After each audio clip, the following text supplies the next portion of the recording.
right. Go ahead and let me know in the chat. We've got quarterback Fernando Mendoza here with y'all. We'll get started with Jeff Ferrado from Cal Sports Report. Go ahead, Jeff. Fernando, how you doing? How you doing? Thank you for showing up. You're welcome. Thank you for showing up. Gonna have some precipitation, it looks like, in Eugene, Oregon. There's an 80% chance of rain up there this weekend. And I'm wondering, it sounds like you guys have been doing some stuff to prepare for it. Can you talk about that, what you've been doing, and kind of how you expect to be able to respond in the rain? So first of all, I just want to give a huge shout out to our EQ staff. I believe they don't get as much love as they need. We got Mr. Feaster, Mr. Morrow, and Tom, all those guys, along with all the assistants who know who they are. They do an amazing job with going around practice, spraying my hands with the cold water that we use for drinking, and creating a really good environment, whether it's, and kind of to simulate the to simulate the Oregon Stadium with a lot of crowd noise and also the precipitation, as you said. Also, those guys have helped me a ton with everything, but also talking about just general precipitation. From my hometown, Miami, it's a very humid area. And around every 3 p.m., especially in the fall and football time, there's always rain and thunderstorms. So personally, I am very comfortable with throwing in the rain, along with the help that the EQ staff is helping me with now. Those two combined, I think it's a formula for success. So I am totally comfortable throwing in the rain, and I've done it my whole life. If I could ask you, EQ, what does that stand for? Just equipment, just the equipment staff. Just a little bit of an acronym, but they're all great people, and I consider them. Those are my guys. Those are my best friends in the equipment staff. Great people. About a decade ago, Jared Goff was a freshman quarterback up at Oregon. They had just a torrential downpour, and he had a really difficult time gripping the ball in the rain. Has that ever been an issue for you? I don't believe so. I believe that especially with anything, the more that you do it, the better you get at it, especially with hard work. And throughout this week, we're prepared for the precipitation, and just throughout my life, I played in a lot of rain games before. Just throughout my middle school career, my high school career, I played in a lot of torrential downpour games. So I don't think that should be a problem, especially, as I said priorly, the equipment staff is doing a great job prepping the balls, prepping myself, and keeping the balls dry keeping the balls wet in practice, but keeping the balls dry in the game. So I think it's going to be really well, and we're going to be able to have an attack through the air. Okay, thanks, Fernando. Thank you. Gotta love the first shout out to the equipment staff in Cal football interview history with Fernando. So with that, we'll move on to Matt Moreno from Cal Rivals.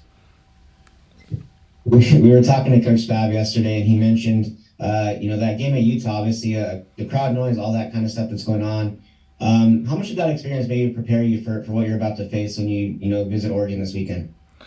Personally, what I've heard from players, coaches, I've heard that the Oregon crowd is louder than Rice-Eccles Stadium, so I am very prepared for it. However, as you said, playing in Utah, playing in that environment throughout my entire life, whether it been in high school or just in games, my Oregon State game, I've always kind of been used to the crowd noise rooting for you rather than going against you. So it's pretty funny. The first touchdown that I did throw to Jaden, that Jaden made a magnificent play, and my offensive line did a great job protecting me there, that when I threw it, everyone went quiet. And so I was a little confused at first, and then I realized, that's how it's like when you throw a touchdown in an opposing stadium. That's pretty hostile. But no, I would say the Utah Stadium, really prepped me for this game. And I haven't experienced what Oregon Stadium and how their crowd is, but I've heard it's a great environment, so I look forward to playing in there. And at the end of the day, they do have a great environment, but my philosophy is I play college football to play against in hostile environments such as Oregon. No slight to any other team, but I don't play to play kind of lower teams in a way of kind of my philosophy is I want to play against the highest team in the most hostile environment and put myself under the most stress. So I believe that this game is going to help me a lot as a player. Okay, we'll go to Thomas Dunn with Right for California. Fernando, you've already shout out the equipment managers. How do you feel like your receivers and tight ends and offensive line are adjusting to the rain of variable themselves? I believe at the end of the day, everyone on the team is a competitor. And our strength staff, Coach Velasquez was talking about it today when he was talking to us, and so was Coach Wilcox. He was talking about it as well. At the end of the day, when the weather and the conditions aren't great, whether it be the state, whether it be the environment, whether it be the weather, or etc., good competitors come out and they become great in that moment. When it becomes hard for other people, the great competitors, they focus harder and they perform and better overall. So I believe that our offense as a whole has amazing competitors all throughout every single room, whether it be tight ends, receivers, running backs, O-linemen, and also there's other quarterbacks in our quarterback room. So I believe that as competitors, we're going to rise to the occasion. Thank you. Okay, we'll go to Steve Kroner from the San Francisco Chronicle. Fernando, how you doing? Doing great. How are you doing, Mr. Croner? Doing. Mr. Croner is my dad, God rest his soul, but you can call me Steve. Thank In any you. event, I've asked this question of quarterbacks at times. When you're going against a quarterback of the stature of Bo Nix, I kind of liken it to when two starting pitchers go against each other in baseball. They're not pitching against the other pitcher per se. They're pitching out with the DH.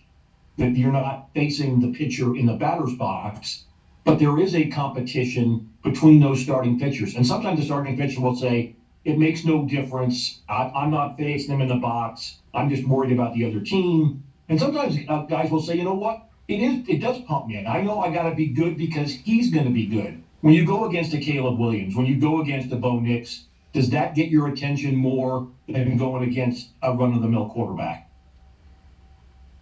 I would say, personally, for myself, like you said, Bo Nix is an outstanding quarterback. However, I believe that I'm battling against Coach Lupoy. I know he attended Cal here, so it'd be a great honor to battle against him. I know his defense is, I believe, one of the top in the nation and the top in the conference. However, like you said, playing a player, another opposing quarterback, such as Bo Nix, is a great honor of mine. As, like I said last week, we can't give Bo Nix short fields. We can't make it easy for him because he's an outstanding player. And what from I've heard from former Oregon staff members is that he's a pro's pro, that he's already a pro player playing at the college level. And Bo Nix is I heard he's an outstanding human being, outstanding character, and outstanding player. So that's one guy that I'd like to find similarities in my game as I develop throughout being a quarterback. But then also, you have to realize how great of a player he is, and we can't make it easy on him as an offense. Because last game against USC, we gave Caleb Williams a couple of short fields. I did, especially with the fumble and interception. So I believe that hurt our chances of winning versus USC, and I will not make that same mistake against Oregon. Good luck. Thank you. Okay, we'll go back to Jeff Ferrado. So, Fernando, tell me what it's like for you as the quarterback when you hand the ball to Jaden, the offensive line gives him a crease, and all of a sudden all you can see is him dashing down the field toward the end zone. What's that like for you? I'm trying to come up with a word to really describe, but at the end of the day, it's exhilarating. It's kind of like when you ever go on a roller coaster and it just takes off, you hand the ball, you see the open, and you know Jaden's ability. Jaden's a special player, and I believe that he's going to be playing on Sundays. He's not only a great player, he's a great character, and he's also a great leader. He helps lead our offense on the sideline, and I think he's a big proponent of why we've been doing so well as an offense the past couple of weeks, as his leadership has really stepped up, and both leading and also playing and encouraging our teammates. But when you hand the ball off to him and you see an open hole, you know it's going to be a touchdown. Even when he was running and he almost got caught a couple times, I mean, you just knew I had total confidence that he was going to blow past those guys. I know that the next play to be called, that drive was going to be a field goal. So, Jaden is a good player. For you on those long touchdown runs, do you feel like you have the best seat in the house? Yeah. I essentially sometimes you get these really cool angles with nowadays football, whether after the player scores, I believe in the NFL they have this 4K camera that's really high definition, or sometimes I saw in the Virginia UNC game you have the ref cam, and essentially it's kind of like that. You kind of just see the number 1 with the aught above it, and you just see it get smaller and smaller exponentially as he is a fast son of a gun. So Jaden is He's a really explosive player, but I also give credit to our O-line, and especially one of those plays, Barrett Miller, the first touchdown, he absolutely destroyed their defensive end and then galloped beautifully to the backer, pinning that hole for Jaden to let Jaden do his thing. Thanks, Fernando. Thank you. All right, we'll go to Matt Moreno from Rivals.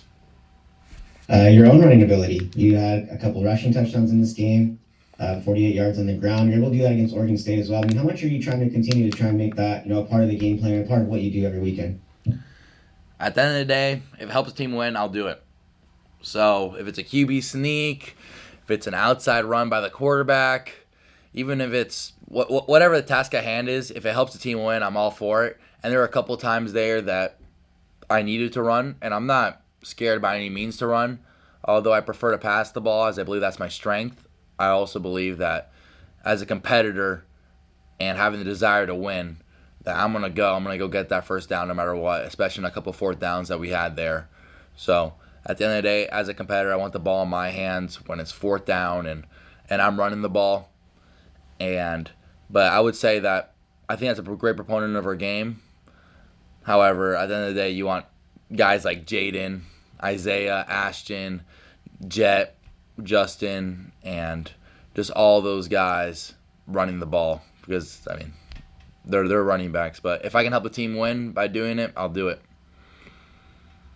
Talking to Coach Bob yesterday, he sounded pretty excited about the balance you guys were able to accomplish against USC offensively, and really excited about maybe what can come from that as you guys kind of maybe settle in a little bit more.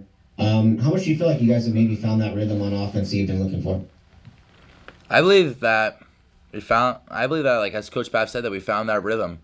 And I believe that it was getting built up with the Oregon State game and the Utah game. But even with the USC game and those two brutal turnovers that we had, that I caused with the interception and the fumble, the two drives after we scored. And I believe that just speaks the volumes about our leaders on our offense, whether it's the O-line or any other group, that we're able to respond amazingly to adversity. So I think it's the biggest thing as an offense, especially playing in a really tough college football landscape against great teams such as USC and then this week Oregon at a hostile environment. So I believe that it speaks volumes about our team on an offense, how we were able to find our rhythm really quickly. So I look forward to helping that rhythm any way I can. Okay, we'll go to Thomas Dunn from Right for California. Fernando, a little bit of a particular question, if you will, but Sure. On a lot of 4th and 1 plays this year, you guys have been running out of shotgun and utilizing a lot of zone read. Against USC, you obviously had the QB sneak. How much more comfortable are you running the QB sneak now in those 4th and short scenarios?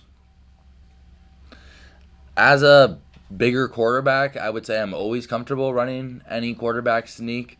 And as I said before, if it helps my team win, whether if I get a little banged up or I need to put my shoulder down, I'll do it. So I believe the QB sneak, I think the biggest emphasis for me is to secure the snap, have ball security, and at the end of the day, fall behind Brian Driscoll, because that guy, he is really strong and he's really motivated. And in my touchdown against USC, he cleared the way. I mean, anybody could have got the snap and walked it into that point. So he's a great player, and running behind him, Siowape, Bastion, and Wyckoff, and kind of that center guard trio right there it's really comfortable for any quarterback. So I love the quarterback sneak. I love handing it off to my running backs, and any way we can get behind our offensive line, I'm really comfortable with. Thank you.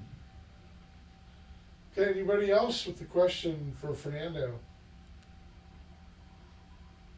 All right, looks like everybody's good. Fernando, thanks a lot. Thank you, guys. Thank you, Fernando.